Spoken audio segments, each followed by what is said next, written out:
नमस्कार, मैं हूं राजश्री शर्मा। दिन भर की खबरों में सबसे पहले नजर डालते हैं आज के मुख्य समाचारों पर। विभागों को सौंपी गई जिम्मेदारियों पर चर्चा। स्वीप कार्यक्रम को और बेहतर तरीके से करने के संबंध में हुई चर्चा। कृषि भूमि में मृत पशु डालने से ग्रामीण परेशान। आरक्षित जगह पर खड्डा रोडी स्थापित करने की मांग। जिला कलेक्टर को सौंपा ज्ञापन। 100 मिनट के अंदर हो रहा सी विजिल पर प्राप्त शिकायत का निस्तारण। लोकसभा चुनाव के मद्देनजर जिला कलेक्ट्रेट परिसर में बनाया इंटीग्रेटेड कंट्रोल रूम। जांच कमेटी बनाकर पुनः जांच की मांग। मेटो ने जिला परिषद सीईओ के नाम सौंपा ज्ञापन। और अब समाचार विस्तार से।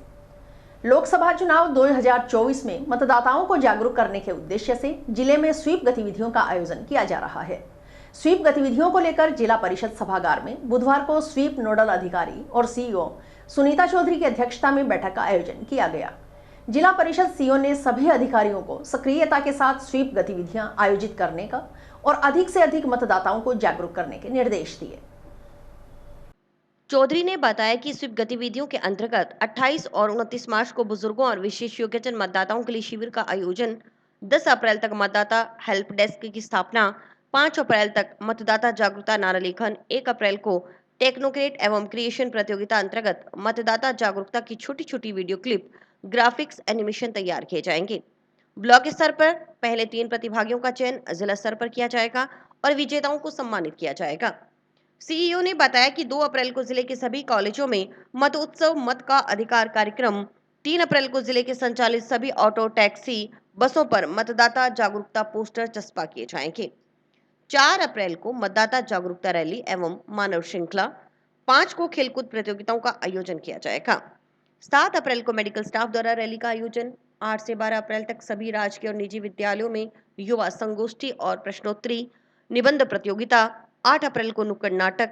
9 अप्रैल को पुलिस की सहायता में मोटरसाइकिल रैली का आयोजन किया जाएगा। एसीईओ सुनील छाबड़ा ने बताया कि 10 अप्रैल को हम भी नाचेंगे गाएंगे और वोट डालकर आएंगे स्लोगन के साथ परंपरागत लोक गायन और नृत्य का आयोजन किया जाएगा, जिसमें वायलेट थीम रंग रहेगा। 11 अप्रैल को अंगुली पर निशान राष्ट्र के नाम स्लोगन के साथ बैंड वादन और नैतिक मतदान की शपथ कार्यक्रम का आयोजन किया जाएगा, जिसमें इंडिगो थीम रंग रहेगा। 12 अप्रैल को कर्तव्य पथ पर राष्ट्रीय हित में स्लोगन के साथ राज्य कर्मचारियों और समावेशी पदयात्रा निकाली जाएगी। इसके लिए नीला रंग थीम रहेगा। 13 अप्रैल को हम भी सक्षम और राष्ट्र भी सक्षम स्लोगन के साथ हरे रंग की थीम पर आधारित दिव्यांगजन मतदाताओं द्वारा ट्राईसाइकिल रैली का आयोजन किया जाएगा।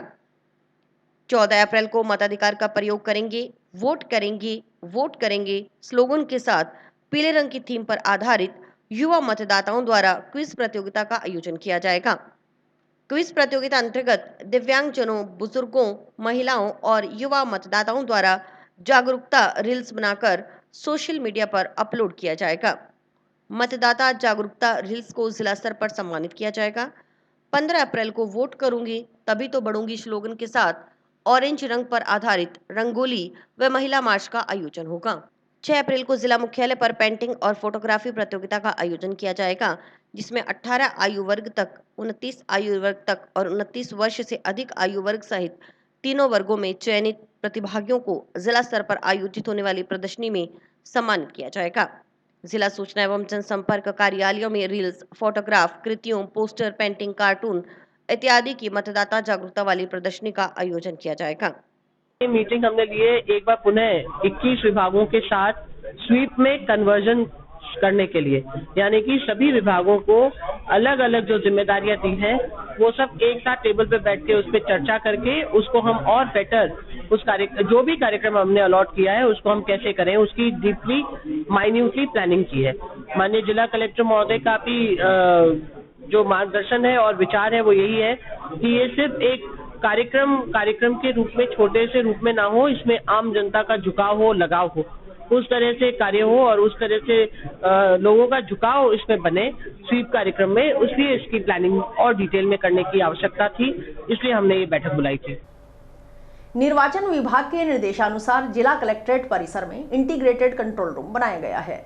इसके नंबर 1950 पर कॉल कर किसी भी प्रकार की जानकारी प्राप्त की जा सकती है।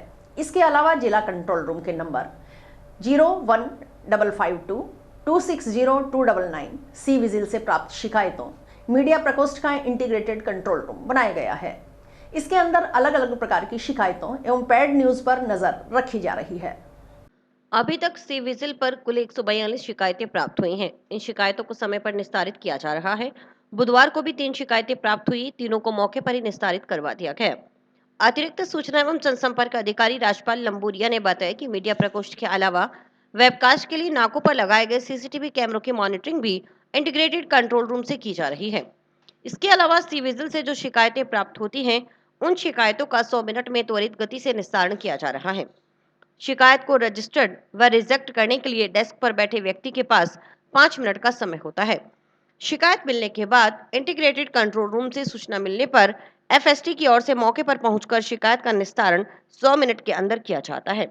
एपीआरओ लंबेरिया ने बताया और आमजन से अपील की कि उन्हें चुनाव से संबंधित किसी भी प्रकार की समस्या हो, कोई ऐसी चीज दिखे जो आदर्श आचार संहिता का उल्लंघन करती हो, तो निश्चित रूप से सी विजिल ऐप पर शिकायत कर सकते हैं।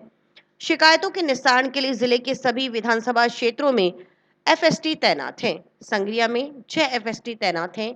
सी विजिल पर शिकायत मिलने पर तुरंत मौके पर पहुंचकर निस्तारण किया जाता है। निर्वाचन विभाग के निर्देशानुसार कलेक्ट्रेट परिसर के अंदर इंटीग्रेटेड कंट्रोल रूम बनाया गया है, जिसके अंदर 1950 जिसपे आप कॉल करके किसी भी प्रकार की जानकारी प्राप्त कर सकते हैं। इसके अलावा जिला कंट्रोल रूम 01552 260 299 और सी विजिल से प्राप्त शिकायतों और मीडिया प्रकोष्ठ, इन चारों का इंटीग्रेटेड कंट्रोल रूम बनाया गया है, जिसके अंदर अलग अलग प्रकार की शिकायतें और पेड न्यूज पे नजर रखी जा रही है। सी विजिल की बात करें तो अभी तक कुल 142 सी विजिल पे शिकायतें प्राप्त हुई है, जिनको समय पर निस्तारित किया जा रहा है। मीडिया प्रकोष्ठ के अलावा वेबकास्टिंग के लिए कैमरे जो लगाए गए हैं नाकों पर, उनकी भी यहाँ से मॉनिटरिंग की जा रही है। और इसके अलावा सी विजिल से जो शिकायतें प्राप्त होती है, उनको 100 मिनट के अंदर त्वरित रूप से शिकायतों का निस्तारित किया जा रहा है। हड्डा रोडी को आरक्षित जगह पर स्थापित करने व राजकीय विद्यालय के पास खुली मीट की दुकान हटवाने की मांग के संबंध में टिब्बी तहसील के चक 4 MZW मिर्जावाली मेर के ग्रामीणों ने बुधवार को जिला कलेक्टर कानाराम को ज्ञापन सौंपा। ग्रामीणों ने बताया कि टिब्बी तहसील की ग्राम पंचायत मिर्जावाली मेर के चक 4 MZW में हड्डा रोडी के लिए पंचायत की ओर से जगह आरक्षित की गई है, परंतु ग्रामीणों की ओर से मृत पशुओं को हड्डा रोडी में न डालकर गांव के पास ही चक MZW की कृषि भूमि में डाला जा रहा है। ये कृषि भूमि मुख्य मिर्जावाली मेर से रणजीतपुरा सड़क के पास ही है। चक 6 MZW 7, 8, 9 और चक 19 AG का मुख्य बस स्टैंड भी मिर्जावाली मेर ही लगता है। मेर से बस स्टैंड के पास ये विद्यालय और महाविद्यालय स्थापित है। इस विद्यालय, महाविद्यालय और गांव से जाने के लिए एकमात्र ही रास्ता है जिस पर ग्रामीणों की ओर से मृत पशुओं को डाला जा रहा है। इस कारण उस रास्ते पर आवारा कुत्तों की भरमार है। विद्यालय, महाविद्यालय के छात्र छात्राओं और ग्रामीणों को आने जाने में परेशानी का सामना करना पड़ रहा है। इससे पहले कई बार छोटे बच्चों को आवारा कुत्ते काट चुके हैं, जिसे आसपास के लोगों में भय बना हुआ है। ग्रामीणों ने बताया कि जिस कृषि भूमि में मृत पशु डाले जाते हैं, उससे मात्र 300 फीट की दूरी पर ही मिर्जावाली माइनर गुजरती है। माइनर में आवारा कुत्तों की ओर से मृत पशुओं के अवशेष डालने से पानी दूषित हो रहा है। इस माइनर का पानी जलदाय विभाग की डिग्गियों में जाता है और वही आसपास के चकों और ग्रामीणों के उपयोग में आता है। ग्रामीणों ने बताया कि ग्राम पंचायत मिर्जावाली मेर में मुख्य सड़क पर सरकारी विद्यालय के पास ही मीट की दुकान भी स्थापित है, जो कि विद्यालय से करीब 250 फीट दूरी पर स्थित है। इस कारण बच्चों पर भी गलत असर पड़ रहा है। ग्रामीणों द्वारा आरक्षित जगह पर हड्डा रोड स्थापित कर मृत पशुओं को कृषि भूमि में डालने की समस्या से निजात दिलाने की मांग की गई। वहीं विद्यालय के पास स्थापित मीट की दुकान को यहां से तुरंत प्रभाव से हटाने के आदेश देने की मांग की गई। ये क्या स्कूल के पास है? ये सर, ये जो मीट वाली है ना, ये दुकान ये स्कूल के पास है सर। ये तो लगभग 300 और हड्डा रोड, ये हड्डा रोड है सर, ये मिर्जावाली की आरक्षित है, तो ये कृषि भूमि में डाल रहे हैं। और इसके हमारे जो पीने का पानी, हमारे साथ गुड्डाल जी सरपंच डबली कलां ग्रामवासी, हम चक 7 MZW के वासी हैं। हमारी समस्या है, जो मिर्जावाली मेर पंचायत है, वो कृषि भूमि में खुले में डाल रही है पशु, मृत पशु, और जबकि उनके पास आरक्षित भूमि हड्डा रोडी के नाम से है। इससे हमारी ये परेशानी है कि एक तो हमारे बच्चों को काफी बार नुकसान पहुंचा चुके हैं आवारा कुत्ते, और हमारा पीने का पानी है, पास से जो माइनर निकलती है उससे पानी पीते हैं, वो पानी बहुत दूषित हो जाता है। क्योंकि उसमें और कुत्ते हड्डी और मांस वगैरह डाल देते हैं। आगे 3-4 तक जो हमारी पंचायत की वो पानी पीते हैं इससे। ये समस्या लेकर हम आज कलेक्ट्रेट जी के पास आए हैं। समस्या समाधान का गाय जी हर संभव समाधान करें। सत्र 2023-24 के लिए एएनएम प्रशिक्षण में 45 सीटों पर प्रवेश के लिए प्रथम काउंसलिंग बुधवार को जंक्शन स्थित एएनएम ट्रेनिंग सेंटर में आयोजित की गई।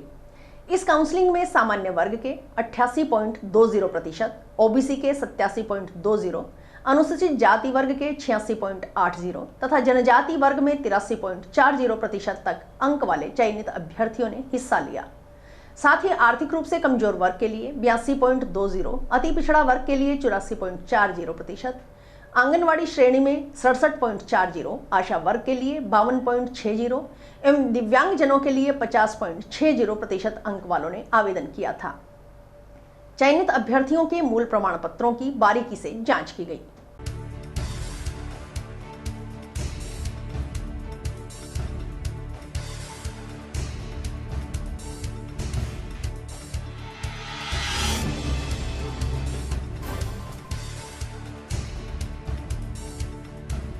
जी, मैं हनुमानगढ़ में एएनएम ट्रेनिंग सेंटर में 45 सीटों के लिए आज यहाँ पे काउंसलिंग रखी गई है। 5 गुना अभ्यर्थियों को बुलाया गया था। लगभग 250 जो बच्चियाँ यहाँ पे आई हुई है और करीब 85 तो अभी तक उपस्थिति दे चुकी है। और इसके बाद मेरिट पे जो सभी आरक्षण देते हुए जो भी नियम प्रक्रिया अनुसार जो भी मेरिट बना के और इनको लिस्ट जारी कर दी जाएगी और हमारा अगला सत्र शुरू कर दिया जाएगा एएनएम ट्रेनिंग सेंटर। एक दिन में 2 जगह उपस्थिति लगवाने संबंधी शिकायत की जांच के लिए जांच कमेटी बनाकर पुनः जांच करने की मांग के संबंध में मनरेगा मेटों ने बुधवार को मनरेगा मेट प्रदेश संघ जयपुर के बैनर तले जिला परिषद मुख्य कार्यकारी अधिकारी के नाम ज्ञापन सौंपा। संघ के प्रदेश महासचिव विनोद गोदारा ने बताया कि सीएलएफ की कोषाध्यक्ष रजनी पत्नी सुरेंद्र कुमार ग्राम पंचायत चोहलावाली की एक दिन में 2 जगह उपस्थिति लगवाई गई थी।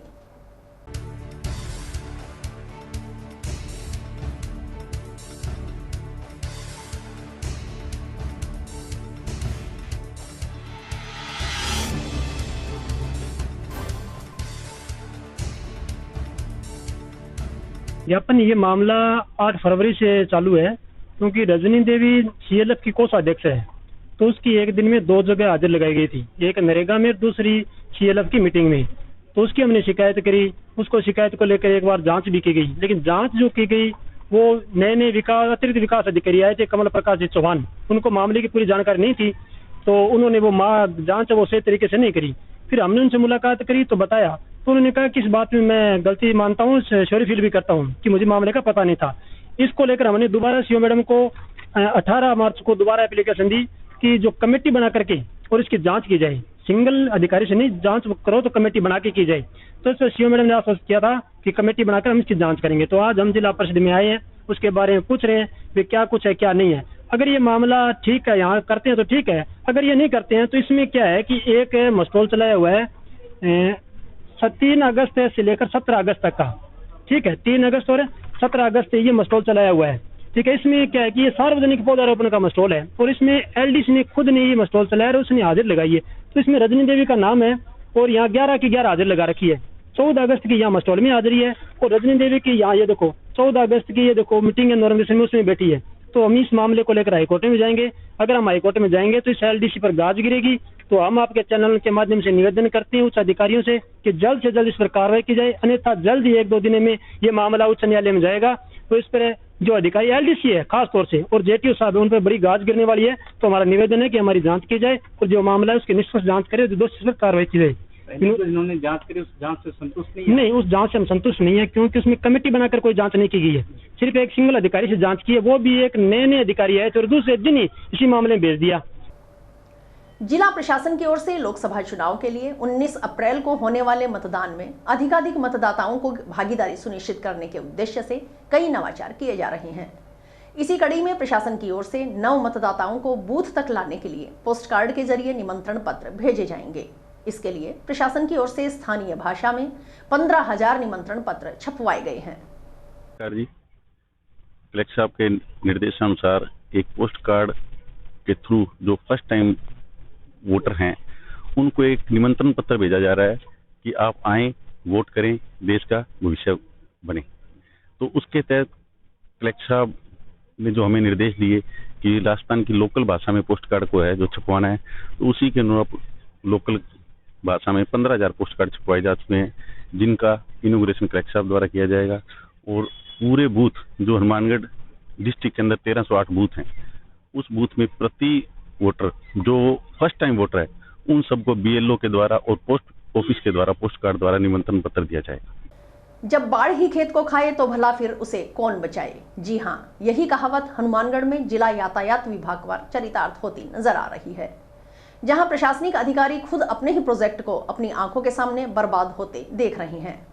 दरअसल DTO हनुमानगढ़ में 2.5 करोड़ की लागत से ऑटोमेटिक ड्राइविंग ट्रैक बनकर तैयार होना था, जिस पर सिविल काम 2 साल पूर्व ही पूरा हो चुका है, लेकिन कैमरे और सेंसर लगने का इंतजार अभी तक प्रशासन कर रहा है और सिविल वर्क पर लगा इतना पैसा भी प्रशासन की लेट लतीफी के लिए काम नहीं आ रहा। इसी विषय पर देखिए हमारे रिपोर्टर आशीष गौतम की विशेष रिपोर्ट। हनुमानगढ़ जंक्शन DTO दफ्तर में लाइसेंस के लिए आवेदन करने वाले आवेदकों को 2.5 करोड़ की लागत से बने ऑटोमेटिक ड्राइविंग ट्रैक का लाभ नहीं मिल पा रहा। वर्ष 2022 में बनकर तैयार हुए इस ट्रैक में अभी तक एक भी कैमरा और सेंसर नहीं लग पाया है। अधिकारियों की इस ढिलाई का खामियाजा आम नागरिकों को भुगतना पड़ रहा है। इस विषय पर और अधिक जानकारी प्राप्त करने के लिए हमने DTO परिसर में बने ऑटोमेटिक ड्राइविंग ट्रैक का निरीक्षण किया, जिसमें हमने पाया कि यह ड्राइविंग ट्रैक ड्राइवर्स की कई विशेषताओं को ध्यान में रखकर बनाया गया था, जिसमें 8 के आकार में गाड़ी घुमाना, गाड़ी पार्क करना, घुमाव पर स्पीड नियंत्रण रखना, गाड़ी रिवर्स करना, ओवरब्रिज पर चढ़ाना और उतारना भी शामिल है। ये ट्रैक बनने सेंसर और कैमरा से बिना अधिकारी की मौजूदगी में ड्राइवर का मूल्यांकन हो सकेगा, जिसमें 33 तरह की गलतियां पकड़ी जा सकेंगी। लेकिन दुर्भाग्य से इस प्रोजेक्ट का काम बीच में अटका है और सड़क दुर्घटनाएं लगातार बढ़ी हैं। इसी विषय पर हमने जिला यातायात अधिकारी से बात की। आइए सुनते हैं उन्होंने क्या कहा। ये ऑटोमेटेड ड्राइविंग ट्रैक है, इसका सिविल वर्क का काम अभी पूरा हुआ है और वॉच टावर का काम भी पूरा हो गया है। अभी सेंसर स्थापित हुए, उसके बाद ये ऑटोमेटेड हो जाएगा, उसका ऑटोमेटेड रूप से टेस्ट लिया जाएगा। कब तक चालू हो जाएगा सर? अभी जल्दी है, इसमें ख्याल स्तर पर अभी टेंडर का प्रक्रिया देना है। अभी मेंटेनेंस सफाई लगभग कराते थे, तो अभी हो जाएगा। जिस तरीके से नाबालिग बच्चे बिना नियमों की जानकारी के गाड़ी चलाना सीख रहे हैं और ट्रैक के अभाव में बिना प्रॉपर ऑटोमेटिक टेस्टिंग के वयस्क भी लाइसेंस प्राप्त कर रहे हैं, ये चिंताजनक स्थिति है। गौरतलब रहे कि जिला यातायात मुख्यालय पर प्रतिदिन 23 DL और प्रतिमाह 700 DL बनते हैं। अगर इन सभी को नियमों की जानकारी नहीं हुई तो इससे सड़क हादसों को जाने अनजाने में बढ़ावा मिलेगा। इसके लिए जरूरी है कि यह ट्रैक जल्दी शुरू हो और आम जनता को इसका फायदा मिले। राष्ट्रीय राजनीतिक सुधार मंच ने विकास की दृष्टि से प्रस्तावित राज्य श्री मरुधरा प्रदेश का गठन करने की 30 वर्ष पुरानी मांग उठाई है। इसके साथ ही स्थानीय निकायों में भ्रष्टाचार खत्म करने के लिए अध्यक्ष का निर्वाचन सीधे मतदाताओं से कराने का अधिकार पुनः देने की मांग की है। इस संबंध में मंच सदस्यों ने बुधवार को पूर्व पार्षद दीपक बंसल के नेतृत्व में प्रधानमंत्री के नाम जिला कलेक्टर को ज्ञापन सौंपा।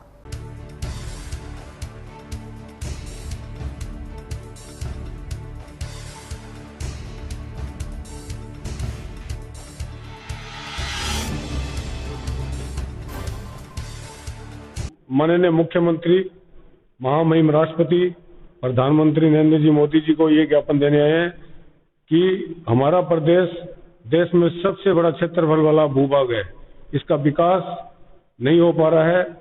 इसलिए जिस तरह तेलंगाना, उत्तराखंड, छत्तीसगढ़ राज्य बने, कई छोटे वो विकास की दृष्टि से बहुत आगे हैं, पंजाब, हरियाणा, हिमाचल, उसी तरह हम चाहते हैं कि हमारा श्री मरुधरा प्रदेश बने और विकास की गति बढ़े और ग्रामीण लोगों को फायदा हो। किसानों की जो उपज है वो उनकी दाम उनको सही मिले और व्यापारी वर्ग भी इससे खुशहाल होगा। हमारे यहाँ खनन प्रदेश भी है। और दूसरी मांग हमारी ये है कि हमने सीधा चुनाव कराया था, मैं खुद पार्षद रहा, उस समय भ्रष्टाचार इतना व्यापक था कि चेयरमैन बनने वाला खरीद फरोख्त करते थे। उसके बाद भारतीय जनता पार्टी सरकार पूर्व ने सीधा चुनाव किया जिससे पार्षदों की बिकवाली बंद हुई, भ्रष्टाचार बंद हुआ। इसके लिए हम आज ज्ञापन देने आए हैं। हमारे साथ किसान भाइयों का धन्यवाद। जारी रखेंगे शांतिपूर्वक और मौन व्रत, धरना प्रदर्शन शांति से चलेगा। क्यों आचार संहिता लगी हुई है, उसके बाद आंदोलन हम तेज करेंगे। और अब समाचार नौहर क्षेत्र से। पुलिस ने महिला की हत्या के मामले में 2 जनों को गिरफ्तार किया है। मामला सफाई को लेकर हुए विवाद के बाद महिला की हत्या का है। थाना प्रभारी ईश्वरानंद ने बताया कि निकटवर्ती गांव भूकर का निवासी मेमुना 25 मार्च को अपने घर के आगे झाड़ू लगा रही थी। इसी दरमियान अभियुक्त वशीर वगैरह ने लाठी लेकर और गंडासी से उसके सिर में चोट मारी, जिससे मेमुना जमीन पर गिर गई और उपचार के दौरान उसकी मृत्यु हो गई। इस पर नौहर पुलिस ने आरोपियों की गिरफ्तारी के लिए टीम गठित की, जिसके बाद बशीर खां व बिलाल खां को गिरफ्तार किया गया है।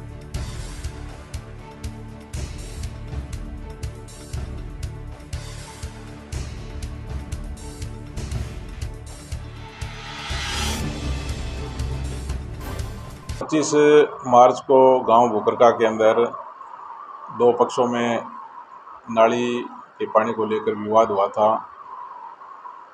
आपसे मारपीट हुई थी, जिसमें एक औरत मेमुना नाम की गंभीर घायल हो गई थी, जिसको सिरसा रेफर किया था, जिसकी इलाज के दौरान डेथ हो गई थी। तो उस पर थाना नौहर में उसके पति की रिपोर्ट पर हत्या का मुकदमा दर्ज किया गया था, जिसका हमने पोस्टमार्टम करवाकर लाश वारिसों को सुपुर्द कर दी थी। तो उस प्रकरण के अंदर जो नामजद मुलजिम थे बिलाल और दूसरा उसका भाई बशीर, दोनों को कल रात को हमने अरेस्ट कर लिया था। आज उनको हमने न्यायालय में पेश किया। पेश करके उनका 3 दिन का दिनांक 30 तक रिमांड पर लिया गया है। और इसी के साथ समाचार समाप्त हुए। रोजाना देखते रहिए समाचार। नमस्कार।